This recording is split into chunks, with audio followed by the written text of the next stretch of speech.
तो लघुत्तम समापवर्त और महत्तम समापवर्त के सवाल हम लोग देख रहे थे जवाहर नवोदय विद्यालय की प्रवेश परीक्षा की तैयारी में। और इसमें देखिए हम लोग 1 से लेकर 11 तक के क्वेश्चंस कर लिए थे। अब यहाँ पर है 12वां क्वेश्चन और कह रहा कि वह छोटी से छोटी संख्या जो 42, 98 तथा 70 से भाग हो जाती है। देखो सीधी सी बात है, अगर कोई संख्या किन्हीं दी हुई संख्याओं से भाग हो जा रही है, इसका मतलब ये हो गया कि उन संख्याओं का वो लघुत्तम समापवर्त ही होगी, या फिर जो है लघुत्तम समापवर्त की गुणज होगी। जैसे मान लीजिए कुछ इसकी संख्याएं का जो लासा आएगा इन तीनों का जो भी लासा आएगा वो तो कटेगी ही कटेगी साथ साथ, लेकिन अगर उसमें गुणा भी कर दिया जाए और बाकी दूसरी संख्याएं आ जाए तो वो भी कट जाती हैं, ये ध्यान रखना। जैसे इनका जो लासा आएगा, ठीक है, कोई जरूरी नहीं कि लासा जो आए वही उत्तर में दिया हो सकता है कि उस लासा का गुणज भी बना दिया जाए। मतलब कि जैसे 2 और 4 का हम लासा निकालेंगे 4 आ जाएगा, 2 और 4 का लासा निकालेंगे तो क्या आएगा, 4 आएगा, है ना। तो 4 जो है वो 2 से भी कटेगी और 4 से भी कटेगी, है ना, क्योंकि 4 जो है वो क्या है, एलसीएम है ना। बात समझे। अब देखो जो एलसीएम है अगर उसमें गुणा भी कर दो, मतलब कि जैसे 4 में हम 2 से गुणा कर दे तो 8 हो जाएगा ना। 8 भी तो 2 से कटेगा और 4 से कटेगा। फिर अगर 4 में हम 3 से गुणा कर दे, मान लो 4 3 12 आ जाएगा, तो 12 भी तो जो है 2 से भी कटेगा और 4 से भी कटेगा, है ना। मतलब जो एलसीएम होगा और एलसीएम के साथ साथ जो एलसीएम के गुणज होंगे उन सभी से जो है वो सभी जितने भी होंगे वो सब इन संख्याओं से कट जाएंगे, ठीक है। मतलब जो लासा होता है वो दी हुई संख्याओं से कट जाता है। इन तीनों का अगर लासा निकालोगे तो जो भी संख्या आएगी वो इन तीनों से कट जाएगी। यूँ समझो कि लासा जो है वो छोटा भाई होता है और मासा बड़ा भाई होता है। जो छोटा भाई होता है उसको ये लोग काट देते हैं और जो बड़ा भाई होता है वो इन लोगों को काट देता है। तो अभी हम लोग छोटे भाई को निकाल रहे हैं। तो 42 का, 98 का और किसका, 70 का हम लासा निकाल लेते हैं। चलिए फटाक से शुरू करते हैं, तीनों का इकट्ठा लासा निकालते हैं। देखो इसमें भी 2 से कटने वाली संख्याएं तीनों में है, देखो ये तीनों कटेंगी 2 से। तो 2 दूना 4, 2 एकम 2, कॉमा 2 चौको 8, 1 9, एक बचा जो, तो यहाँ लग गया 18 हो गया, 2 9 18, फिर 2 3 6, एक बच जाएगा ना यहाँ पे, यहाँ लगेगा तो 10 बन जाएगा, 2 पंचे 10। अब 2 से कटने वाला कोई नहीं है ना। 3 से कटने वाले हैं, 3 सते 21, ये नहीं कटेगा। 9 4 13 होता है, ये नहीं कटेगा। 3 5 8 होता है, ये भी नहीं कटेगा, ठीक है। अब इसके बाद देखो 5 से कटने वाली यहाँ पे संख्या है भाई। 2 से देख लिया, 3 से देख लिया, 5 से देखो ये कट जाएगी, तो 7 नहीं कटेगा, इसको लिख देंगे। ये भी नहीं कटेगा, इसको भी लिख देंगे। ये कट जाएगा, 5 सते 35। अब 7 से काटते हैं, 7 एकम 7, 7 सत्ता 49, 7 एकम 7, एक बार और 7 से कटेगा, ये तो 1 हो चुका है, ये 7 एकम 7, सबके नीचे 1 आ गया। अब इनका गुणा कर लो भाई, 2 गुणे 3 गुणे 5 गुणे 7 गुणे 7, 2 तिया 6, 6 पंचे 30, 30 सत्ते, या एक काम करो 7 सत्ता 49 होता है ना, तो 30 गुणे 49 कर लो। अब 49 में गुणा करने का मतलब 3 से गुणा कर लो बस केवल। 3 9 27 के 7 और 3 चौक 12, 12 2 14, एक जीरो लगा दो। 1470 जो आ रहा है ये तुम्हारा सही विकल्प होगा। देखो यहाँ पे पहला वाला, ये वाला सही हो गया। अब इसके बाद देखो 13वां सवाल। 13वें सवाल में क्या है, कह रहा कि 45, 75 और 165 का मासा निकालने के लिए जो है देखो गुणनखंड विधि भी है, हाँ, और हम चाहें तो भाग विधि से भी कर सकते हैं। भाग विधि सबसे बढ़िया रहती है।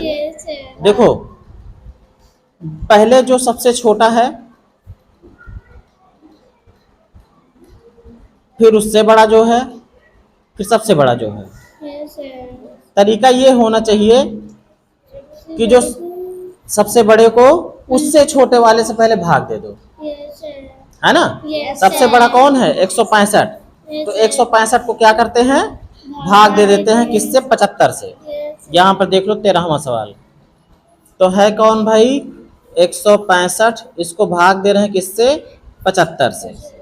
ठीक है, तो कितनी बार जाएगा भाई? 7 दूनी 14, 2 बार जा सकता है। 2 पंचे 10 के 0 और 2 से 14 1 15। यहाँ बचेगा 5, यहाँ बचेगा 1। अब जो शेष आता है उससे इसको भाग दिया जाता है। तो 15 पचे 75। जहां से कट जाता है वहीं इसका मासा बनता है। लेकिन अभी इसको हम मासा तब तक नहीं कह सकते जब इससे जो तीसरी संख्या तुम्हारी ये 45 है, कहाँ है 45? सिर्फ 45 सर। देखिए यस सर, यस सर, ये है ना 45। Yes sir. ये वाली भी कटनी चाहिए। तो क्या करो, आप 15 से जो है, जो आया है यहाँ पे मासा, इस 15 से भाग दे दो किसको? 45 को। भी कट जाएगी 15 तिया 45। अगर ये पूरा पूरा कट रहा तो HCF तुम्हारा क्या हो जाएगा? HCF तुम्हारा 15 ही हो जाएगा। पहला विकल्प सही हो जाएगा। अब देखो ये बहुत बढ़िया सवाल एक थी भाई मिला है। अब देखो यहाँ पर है, श्रीमती भाटिया अपनी कक्षा के विद्यार्थियों में बराबर बराबर 75 पेंसिलें और 60 रबड़ बांटती हैं। उनकी कक्षा में अधिकतम कितने विद्यार्थी हैं? देखो समझो इस सवाल को। 75 पेंसिल है उनके पास और 60 रबड़ हैं। लेकिन जब वो बांटना शुरू करती हैं, पता नहीं 2-2 देती हैं कि 3-3 सबको देती हैं, लेकिन बराबर बराबर उनको देती हैं, है ना। और जब वो बांटती हैं तो पूरे पेंसिल और रबड़ उनकी खत्म हो जाती है, मतलब सबको देती हैं लेकिन बराबर बराबर देती हैं। अब कितना कितना वो देती हैं वो जाने। अब तुमको ये पता करना है कि उनकी कक्षा में अधिकतम कितने विद्यार्थी हैं कि सबको बांट भी दी जाती है और उनके पास बचता भी नहीं है। बात समझ में आई? अधिकतम की बात कर रहा है, आपको मासा निकालना है। क्या करना है? मासा। निकालो। क्या निकालो? मासा। तो 75 है और 60 है। क्वेश्चन नंबर कौन सा है? 14, है ना। तो छोटी संख्या 60 है, बड़ी संख्या 75 है। तो 60 से भाग दे दो किसको? 75 को। एक बार जाएगा? 60 यस 1 कम 60, 5 आ गया, 1 आ गया, 15 बचा। 15 से इसको भाग दे दो, है ना। 15 चौको 60, है ना। पूरा पूरा कट गया, मतलब 15 बच्चे उनके यहाँ हैं। सही विकल्प कौन सा हो गया? दूसरा वाला। ठीक। अब इसके बाद देखो, वह छोटी से छोटी संख्या जो 15, 25 तथा 30 से विभाजित हो जाती है। सीधी सी बात है, जो एलसीएम होगी वही इन सब से कट जाएगी, है ना। 15, 25, 30 का एलसीएम निकाल लो। 15 है, 25 है और 30 है। 2 से ये तो नहीं कटेगा, ये भी नहीं कटेगा, ये कट जाएगा। 2 1 कम 2, 2 पंचे 10। अब इसको काट दो 3 से। 3 पचे 15, 25 नहीं कटेगा, 3 पचे 15। अब 5 से काट दो। 5 1 कम, 5 पचम, 5 1 कम, फिर एक बार 5 से काट दो। तो ये हो गया खत्म। सबके नीचे 1 1 आ गया। अब इसका गुणा कर लो। 2 तिया 6, 6 पंचे 30, 3 पचे 15, मतलब कि 150। 150 तुम्हारा सही विकल्प हो जाएगा। ठीक है। अब इसके बाद देखो, ऐसे क्वेश्चंस जो थोड़ा सा दिमाग घुमाते हैं। 3 ट्रैफिक बत्तियां हैं, क्रमशः 10 मिनट, मतलब 10, 15, 20 मिनट के बाद चमकती हैं। एक साथ वे प्रातः 6:10 पे चमकती हैं। एक साथ 6:10 पे तीनों एक साथ चमक जाती हैं। फिर उसके बाद क्या होगा? फिर उसके बाद एक 10 मिनट बाद चमकेगी, एक 15 मिनट बाद और एक 20 मिनट बाद। तो मतलब कोई ना कोई तो ऐसा टाइम आएगा जिसमें तीनों एक साथ चमक जाएंगी। भाई जैसे मान लो 10 मिनट पे एक चमक रही है, 10 पे चमकेगी, फिर 20 पे चमकेगी, फिर 30 पे, है ना, चमकेगी ना। और ये वाली कब कब चमकेगी? 15 मिनट पे चमकेगी, फिर 30 पे। और देखो ये भी तो 30 मिनट पे आ गई थी ना, मतलब ये दोनों साथ हो गई ना। लेकिन अभी ये नहीं हुई है साथ, हैं? ये कब हो जाएगी? जब तीनों एक साथ, मतलब कहने क्या हो गया कि इसमें निकालना है हमको एलसीएम। क्या चीज? एलसीएम। तो 10 का, 15 का और 20 का। तो चलो भाई 10, 15 और 20 का एलसीएम। 2 पंचे 10, 15 नहीं कटेगा, 2 दहम्मा 20, 5 ये यहाँ नहीं है, 2 15 नहीं कटेगा, 2 पंचे 10, 3 से काट दो एक बार, 5 नहीं कटेगा, 3 पचे 15, 5 नहीं कटेगा। अब 5 से एक बार में सब कट जाएंगे, है ना। 2 दूना 4, 4 तियाँ 12, 12 पंचे 60। जो 60 आया है वो आया है मिनट। मतलब जब 60 मिनट होगा तब जाके तीनों एक साथ चमकेंगे, है ना। अब देखो 6:10 में पहले वो चमकी रही, 6:10 पे वो एक साथ चमकी थी। अब 60 मिनट बाद फिर से वो चमकी है एक साथ। 60 मिनट मतलब 1 घंटा हो गया, तो 1 घंटा में ज़्यादा कह दियो, मतलब कि घंटे में 1, मिनट में 0, तो हो जाएगा 7:10 पर। तीसरा वाला सही हो गया। यहाँ पे देखो भिन्न दी गई हैं, भिन्न का मासा कह रहा है। बहुत सिंपल होता है भिन्न वाला मासा और लासा निकालना। अगर भिन्न का मासा निकालना हो तो अंश का जो है मासा निकाल लो और हर का लासा कर दो। जैसे क्या दिया है सवाल में दिया है 2/7, 4/17 का मासा, यही तो है ना।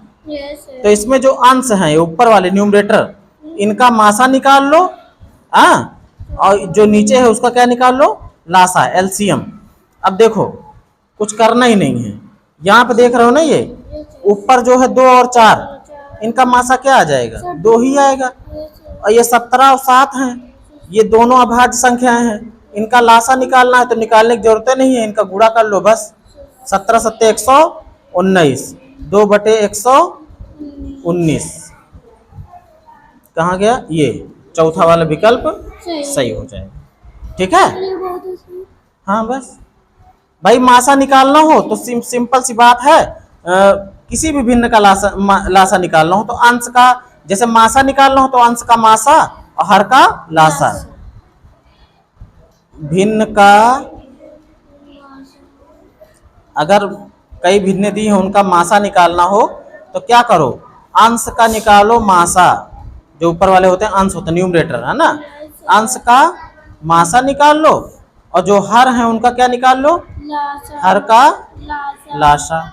लेकिन अगर ये कहे कि भिन्नों का लासा निकालो, भिन्नों का लासा, जब लासा निकालने की बात करेगा तो यही काम उलट जाता है। मतलब अंश का जो मासा निकाले थे ना ये, हाँ, फिर अंश का है लासा वाला है, अंश का लासा हो जाएगा और हर का मासा। समझ गए ना? बहुत सिंपल रहता है।